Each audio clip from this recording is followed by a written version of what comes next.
Hello, this is Colton Cox, and you've reached the Hot Wax Hotline.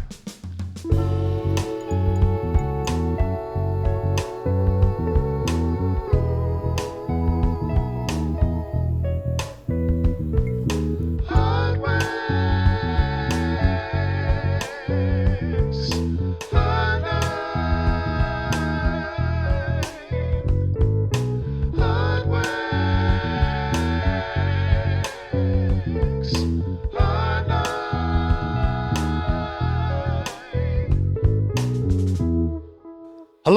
Hello, everyone, and welcome back to Hot Wax Hotline. The new episode today, we've got a lot of different things that we have not done before on the show. We're trying some new things, so it's going to be a fun kind of reintroduction to the show today. I'm very excited. It's been a little while since we've done our last episode, and like I said, we've got some new things going, and I've got a great guest here today who I think is going to be really entertaining and learn some really cool things about him. So, today's show, I have John Elijah Jr. here today. Say hello, John. Hello, John. Hey, howdy. Yes. John is a musician here in Kansas City. It's a new record coming out here in a couple of months, and we're going to have him play a song, learn some more about John Elijah Jr. But yeah, how you doing today? Well, I'm nervous. You nervous? Yeah, I'll just tell everybody out there just so we can get that. So, yeah. Well, yeah. So the way that I like to start things off most of the time is with a segment called Hard Pressed. And the idea is that I'm going to ask you a series of questions that are meant to be kind of short answer questions, just kind of the first thing that pops into your head. Don't take it too seriously, basically. Never do. Okay, so very first question, Tyler Childers or Charlie Crockett? That's they're very different in a lot of I know regards. they are. Tyler Childers' songwriting is nobody really reaches it, and that what his voice, how he gets it out. When it comes to like a full album, the thing is, when I started to kind of like lean into country music more over the past few years, the Charlie Crockett record, Man from Waco. That's honestly when I was like, what's modern country sound like? That's literally the first record that I pulled up, and the way it starts is with an instrumental, and it was just brilliant. The whole record, the imagery, the vibe, the feel, it was very on point. And so Charlie Crockett really, and I've seen him twice live and such, he really hits the point every time. As with everybody, I try to make the hard pressed questions kind of shaped for the person I'm asking them to. So this one I hope will work well. 90s rap or 90s rock? Why are you doing this? I knew this would be a hard one for you. Well, that's impossible. I'm not going to answer that. No, fine. I know. Well, the way it's funny, when I was growing up, rock was everything to me. Like growing up, and right. Hair metal hit me when I was very young, and that that's kind of where it started.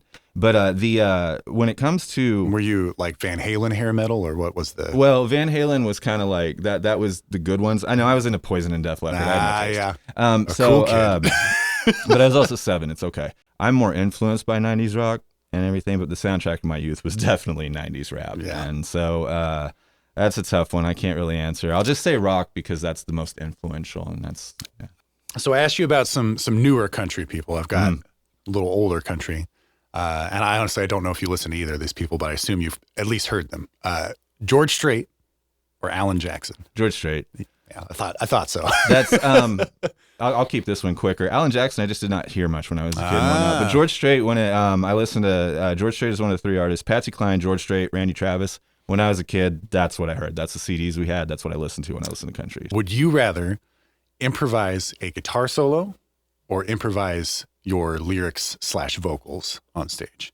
If you had to. I don't really solo. I mean, I know you don't, but if you had to, well, one of those two options. That depends on what I'm trying to do for the crowd. If I want them to appreciate the art, I'm going to do my vocals and such. If it's more of like, performance art, I'm going to see, I'm going to do a Jonas Brothers solo and see if I can upset everybody, basically. So that's what would happen. Yeah. So, but the vocals and lyrics, that's something I feel I could handle. All right. I have one more question for you.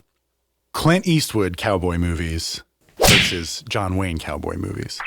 That would be Clint Eastwood. John Wayne is a little before my time. Sure. I've seen a lot of John Wayne because my mom's a massive John Wayne fan. No, that's fair. I'm not young, folks. And that is, But my grandfather was huge on Westerns. It's my grandfather's bolo tie. I see. But and so he influenced me a lot there, and he watched a lot of John Wayne Westerns, clearly, but it was not something that I necessarily could. Are you a Western movie guy, or is it just that's an association with country music? Yeah, type thing? When it comes to yes, Westerns, I love modern Westerns and such. Many of them do a great job. I like the True Grit that they released, that was a 10, good 15 one, years ago. Things like that. No Country for Old Men is like a modern Western that I really appreciate. Things like that I do appreciate. And then we watched Yellowstone, of course. Yeah. And the older ones, I don't watch a ton of film anymore or anything, so I don't really like seek those out as much as I used to. But yeah, I do watch a lot of Westerns when we do. Well, all right. So that's hard pressed. You got through the hard questions, quote unquote. Excellent. Yeah. 90s rap or rock was, that. I thought that might be a hard question because I know you have a special place in your heart for both of them. It's the music of your childhood. How do you right push any of that away? So, but yeah, fair. Where are you from originally? Remind me. That's a fun story because I'm from nowhere. I know you moved around a lot, but I couldn't. My roots are in Southwest Missouri. I was born in Branson. I graduated high school in Southwest Missouri. That's where my child was born, things like that. Mm-hmm. So that's the roots. We had a mobile home, and work was in different places. Yeah. Mm-hmm. That happens. So for the most part, the Midwest, a little bit in the South, a little bit in the Southwest. And so all the places that, good country artists are from. Right. I did all of them, and so I'm bona fide. So, and when you first started playing, you were doing more rock stuff at that time. Well, I was on an acoustic guitar, and I wanted to do rock. And I also, my father had an old electric that had been in the basement for years, and I eventually pulled that out and turned it way up and annoyed people and everything. But when I started, it was an acoustic guitar. And I am trying to play, Nirvana songs, but I think that it kind of, like, I learned open chords the very first thing. That's where I started. And so where I am with my songwriting now, it's weird because I'd never really, like, embraced those open chords or writing with that. But that's what I started with, and now it's virtually all I use. So yeah, I get that. When I was in high school, I was playing and listening to a lot of like modern, like folk music, and moved away from that for a really long time. And now I'm like writing new songs, and it's still rock and roll, but the structures I'm using are very folk music influenced. And you always come back. So yeah. It just sticks with you. You can't get away from it. Does it feel better too? Like, feels more at home? It definitely feels like something I'm familiar with that's different now. Like it feels different to me. But yeah, it's like you said, it's just like these things from early on just stick with you the whole time that you're continuing to play and all that stuff. No, so that's good. It feels good to grow into something that you already know. Yes, yeah. I can embrace this now.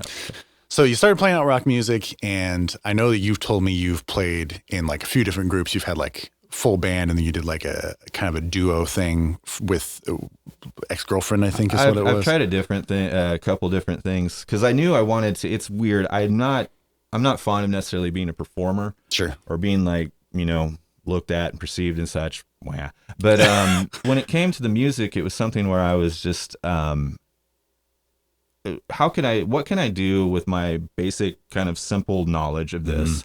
And make it, get my emotions to a point where it's like, this is something that actually means something to people. And so I went down, I tried hip hop for a little while, made beats and, tried my hand at like lyrics and stuff like that. My first show ever was actually a hip hop show, and it didn't go well, but how it is.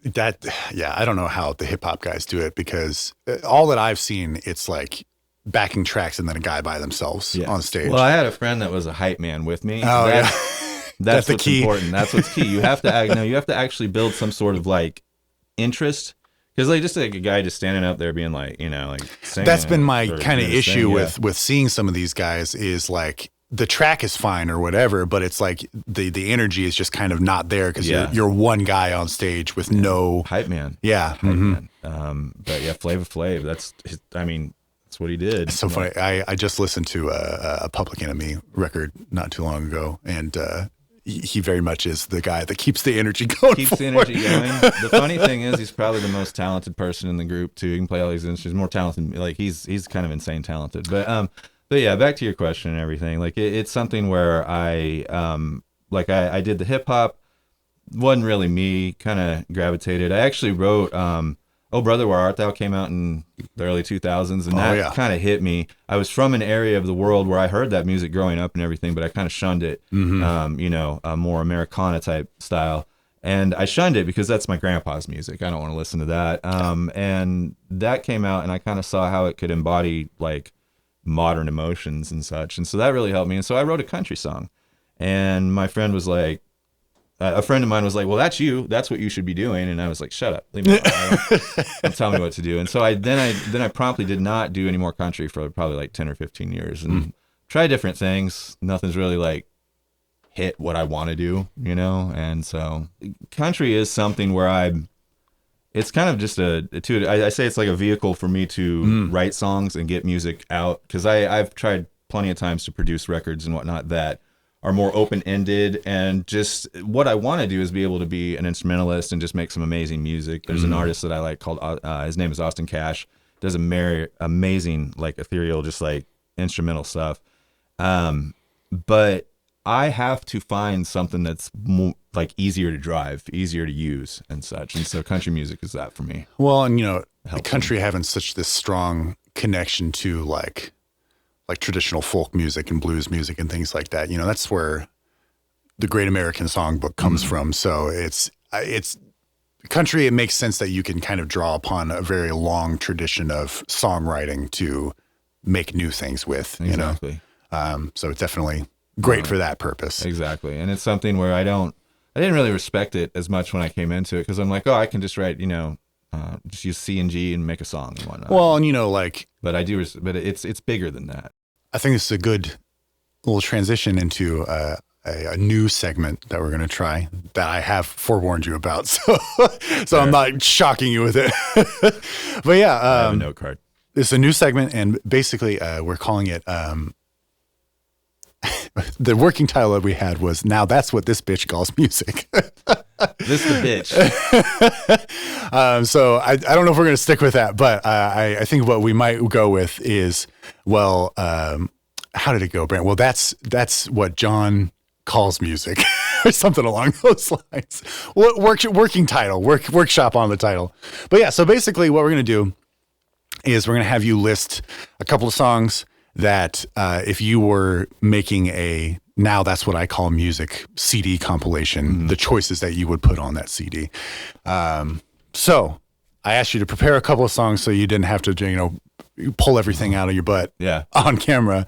So what would be one of the songs that you would put on there? Well, actually, I tried too hard for this. I kind of went chronologically based on what influenced me over the periods of life and my periods of life. So I'll start with when I was small, the movie La Bamba. Oh yeah, did a lot for me when That's it came a to classic. music. Love it. I showed it to my wife for my birthday as a fun movie. We're gonna watch this and enjoy it. And she's like, "Why do you hate yourself?" Like, it's just a story about a brother losing a brother. And I was like, yeah, that's pretty sad, actually. Anyway, but the great songs in that, but the one that always stuck is a song called Sleepwalk by Santo and Johnny in that. Slide guitar, very famous song. Very famous. And I just remember being just mesmerized by that. That was the first song that ever really kind of just like struck me. And first time that I heard it like in instruments, where I was like, that's that vibe. That's that like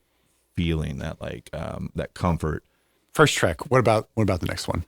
Second one, the band that really kind of kicked me off into like really wanting to be like when I actually started playing guitar was Nirvana. Oh yeah. The Nevermind CD was the first CD that I like kind of just sat down and listened to and analyzed why hi-hats sound the way they do, why a kick drum, why the bass does this, because there was so much room in those songs. And Butch Vig's production, it's just so amazing. That's right. That was Butch Vig. I was thinking Steve Albini. But it's such it's heavy in a way. It's so pop. It's such a pop album, and it's so accessible. And that really helped me kind of reach, like, because I didn't understand, like, the hair metal bands and stuff, like shredding and stuff. I didn't know what was going on. I was just like, they're making their fingers move fast, and then that happens. Right. And so Nirvana, that Nevermind album, but the song of theirs that influences me more is off the Unplugged album.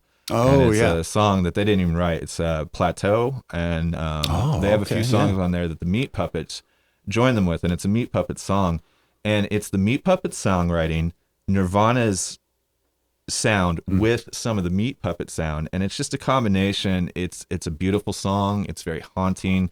The songwriting is brilliant, and when it comes to like my writing, and like kind of irreverent lyrics and such, it really kind of did a lot for me, like kind of pushing me in a direction of like, this is what acoustic music is. I almost thought you were going to say the Lead Belly song, Where'd You Sleep Last Night? That's fair, and that's a quality one, but it's just that Plateau had everything to it. Yeah. The Lead Belly song, Where Did You Sleep Last Night? Now that's the one off of there that I tried to like play. Right.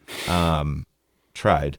And I honestly, I don't think I've heard anybody do as good of a cover as that one. No. And he's like technically not giving the greatest vocal performance of all time, but like it fits so well with what they're doing. Yeah, exactly. That whole album is very strong and almost flawless. Like I appreciate that the vocal performance is flawless. Like that's the music that I appreciate the best. What's our next one on our list here? I'm gonna mix it up a little bit, and this is not really in the country realm, but this is there's a band.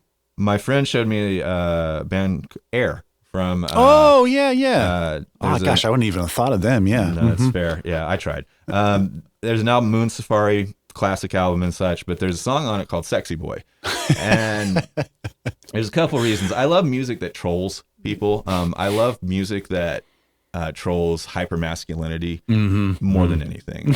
That's my favorite stuff. I love punk bands that can come out and like, look at this masculinity, isn't it stupid? You know, I love that about, you know. And Sexy Boy did that. We were living in a small town, Missouri, Stockton, Missouri. I had a friend I met, Dave Gann, a lot of influence on my musical taste and such, introduced me to the Pixies and such. Big dude, had been to prison. We were best friends and stuff. Total will mess with you and whatnot, but was a total softie too. And he embraced the more childlike, the more the more, you know, like silly, goofy aspects of life, and I appreciated that. Big serious guy, but with a very light sense of life, I guess. I remember one time we hung out and we would hang out and whatnot, and he was just wearing these socks one time, and I was like, what a dork. And everything, but like looking back, like I'm just like, he was a person who was like, they just like high socks or they something? were high socks and green or something. Okay. It was the 90s. You wore a specific outfit, but and that's the case at forever. But I was just like, what is this guy? But I kind of learned he's just trolling. He's trying to make you a little uncomfortable because it's ridiculous that you're uncomfortable about this. Right. You know? Like, why is it unmanly to wear green socks? Exactly, like this. And Sexy Boy really did that for me because we were just two very just white trash dudes rolling around town listening to Sexy Boy. And but the synth, the whole vibe, that album did a lot for me. Really kind of opened me up to that kind of sound, and that song really stuck with me in the songwriting and that like trolling hyper masculinity aspect. So I appreciate that one. Well, I think I'll get one more from you. I think you prepared more than 4, but I did. We only have so much time. Yes, so. Yeah. I don't want to take too much time away from talking about your music rather than somebody else's. But yeah, give me one more. All right, I'll just Save the Life of My Child by Simon and Garfunkel. Oh, yeah. It's on the album Bookends, and it's straight up Simon and Garfunkel, folk as can be, and everything. You listen to that, it's got Moog on it, it's got weird just dialogue behind it. It's a very weird track that's very aggressive, and the songwriting is very like endearing and still like and this is album that's got Mrs. Robinson on. Yeah. So for Simon and Garfunkel people that don't know the albums that well, that's fair. That's the one. Bookends. And I'm not the first one to tell anybody this. It's like if I was to be like, do you know that Ram by Paul McCartney is a good album? Do you know that? No, but the Bookends album, the first time I heard it, I was like, what? This is Mrs. Robinson? Like it kind of blew my mind, and I was just kind of like, how does something that pop and that accessible also do something that artistic? And that's really, the Paul Simon recipe right there. That's like everything he's ever done. I didn't even understand that. That was I didn't know. Yeah, really struck me. Yeah, it's I think Bookends was the first Simon and Garfunkel that I ever listened to, and definitely has been one that has stuck with me. Even I wouldn't say I'm like directly influenced by it, but like it's a big one in my collection of albums that I have. So. Definitely influences my album making. The whole track where they're just talking to people in a nursing home and such. Like I want that. You do love a sample of people talking. I love a sample. I love a sample. I love anything that just kind of throws things around a little bit, you know. Now we've got a sense of things that you listen to kind of brought you to where you are now. So you're going to play a song today called Fundamentalists. It's one of my favorite songs that you play. The lyrics of the song have kind of a dark story to it. And I have always wondered if there is like a specific thing that like led you to that story, like that imagery in the song, or if it was just something kind of like popped into your head one day and had to write it down, you know? My songs, a lot of times I'm not necessarily focusing on an endpoint with the songs. To a degree, which is crazy to me because it's so like the narrative of the song is so clear. Well, a lot is left to interpretation, but like the way that you have built the structure of the song, it seems like you did it very intentionally. And that's the I guess the songwriting part of it, the part where because like when I'm just sitting down to write lyrics, I never ever sit down to write a song like I want to write a song about this. I don't. I just I have like things in my head, the way the world is going, I would like to say this or express this. But when I'm sitting down, I'm kind of just letting myself be a muse for it a little bit. And so kind of my mood that day, what comes out with it. And if anything interesting comes out with it, like if the lines are really, for that, it was the riff. I was like, this riff is something I need to build on.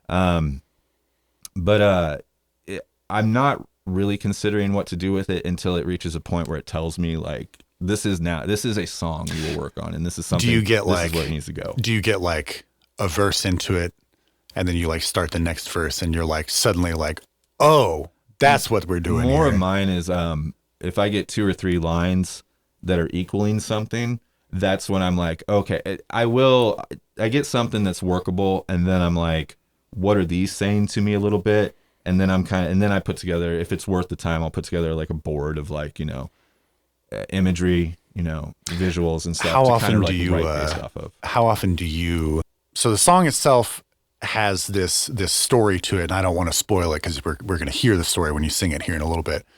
But yeah, it surprises me to know that like you didn't have this like story already planned out and it was just like, yeah, I'll just put some music behind this kind of thing. I think I just have like a lot of things going, common, simple, man. A relatively large amount of things. Just it kind of like, that's the thing. When something's shaking around in my head enough to be like, you want to do something with this, it just kind of happens. Songwriting is my therapy. So I'm just kind of like, okay, I need to get this out. And then just kind of, it works out. Well, in talking about the song, this kind of leads into my next question. Your songs that you write, do you have kind of like something that ties everything together, like different themes, or do you have like any like musical motifs that tie everything? Like, is there an overarching ideology behind what you do, I guess? The overall, yes. A lot of it is an insecurity, growing up in a world where you see musicians, songwriters, actors, you know, rich, you know, all that. You see this life and you think that's what talented people, that's what talent is. And that's how, you know, you reach that through hard work. And so a balance of an overarching theme of like the world is this big, dark place and you are a small person in it, but you can be a loud person in it. And that's not really making sense necessarily Sure. as far as some I hear what you're saying though. Dialogue, I know, but it's really about being some kid in a trailer park that has a guitar and has no idea what to do, no real like avenue for somebody to show them what to do with it, but is really just like, well, I guess I'm angry enough that I'm just going to go at it. And so kind of taking that little guy, that little insecure, like shell of a person that, you know, is worried about the world and being like, no, this is what gives you strength. Think about these things. Think about your masculinity. Think about what your privilege, even if you are unprivileged, you have privilege. Think about those things, consider them, and then kind of like, what does that mean as an artist? How do you take that? And so the theme of insecurity and like kind of punching up is really what most of my music is based on.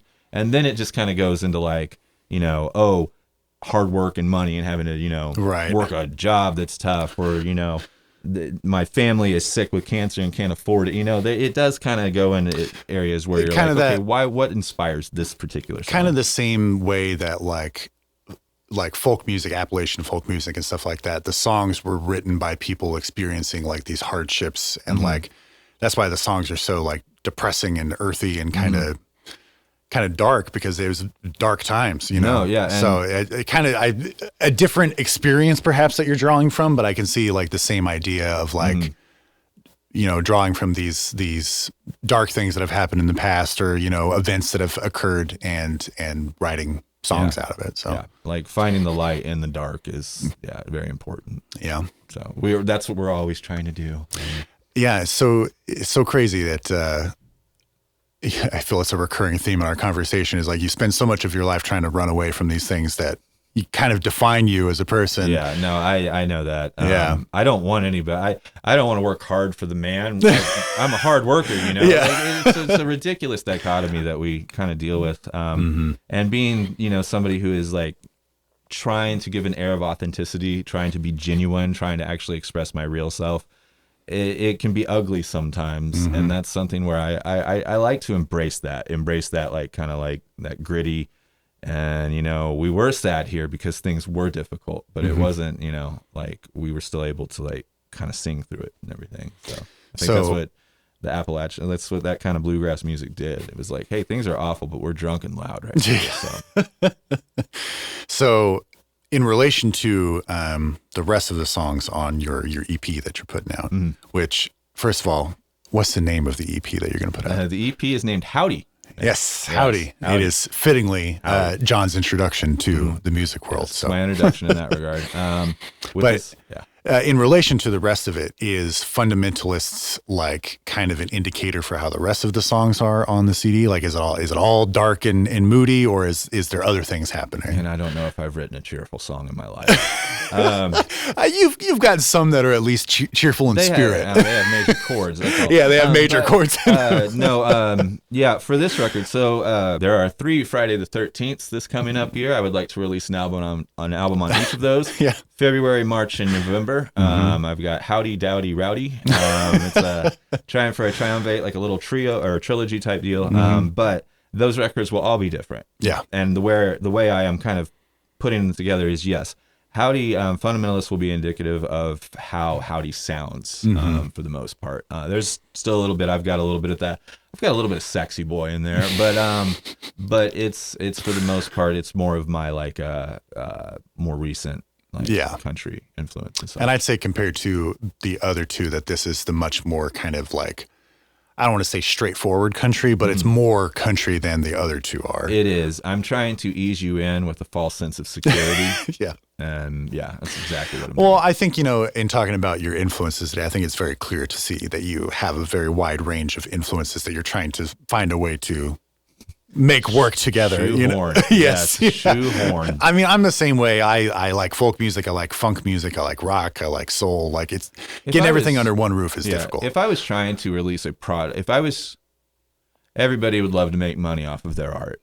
Like we can't sit here and pretend like we don't. But if I was really trying to produce something that I wanted to sell as a packaged product, yes, I would just stick to country and keep it real simple, and but that. I'll get bored, and I have no interest in doing that, and I will give up and quit. And so, it doesn't. Just country does not fully express the full range of you as a songwriter, as an artist, and all that kind of stuff. Yeah, so. I would it would not be fulfilling in any way in that regard. But it feels great, like writing them and such. So it's a great vehicle. Country music is I don't know why I shunned it for so long. Well, I do know why. Toby Keith existed. Well, and.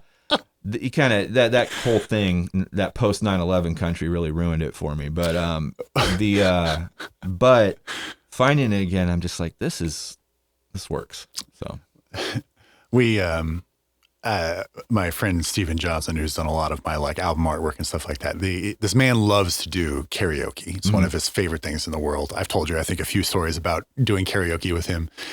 We did last year. We did karaoke for his birthday, and he chose to sing a what's his name? The guy Toby Keith song, and he starts doing it, and everyone's like singing along with him, and he realizes by the end of the song, like, oh, everyone's way too into this. Way too into it.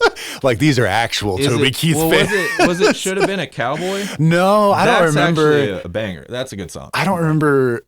I think it was How Do You Like Me Now, but I don't I don't remember if that's the one it was or not. No, I ran a sound in a bar that was awful for a while, and I had to run the karaoke sound and whatnot. And Friends in Low Places and Toby Keith is the quickest way to get a Middle Kansas bar rolling. So, yeah. Well, on that note, I do think I would love to hear you play Fundamentalists. I think everybody's going to really enjoy the song here.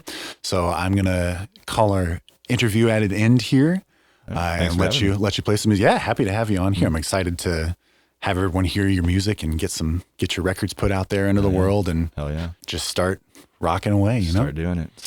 So thanks everyone for watching. Well, we're going to have John play here. It's not quite the end of the episode, so stick around a little bit longer. But we're going to have John play a song, and we'll take it from there. And now presenting Fundamentalists by John Elijah Jr.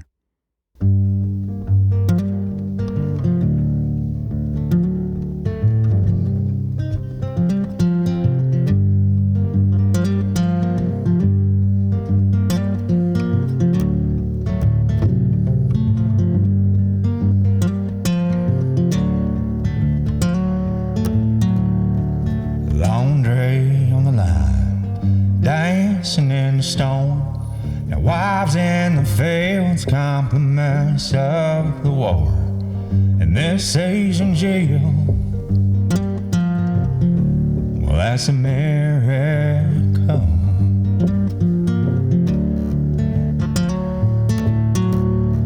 Now bonus and a brace and head on a stake, blood on the leaves drifting into the creek. Revolutionary siren will now sing us our fight. You wanna down that hill? Well, they've been praying every day for that exact damn thing.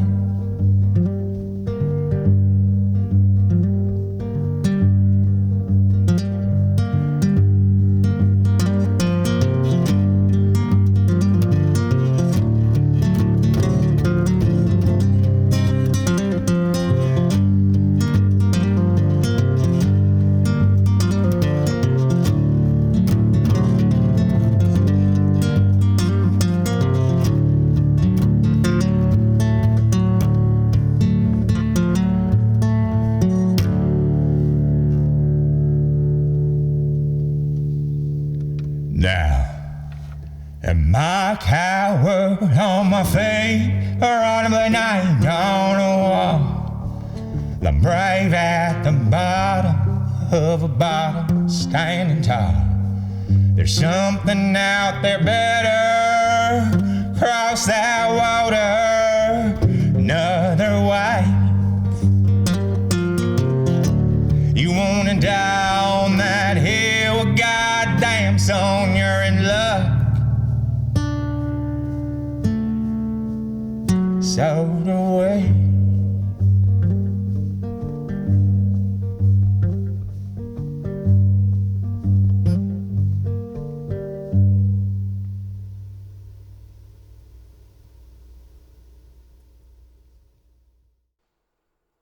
Oh, you're still here.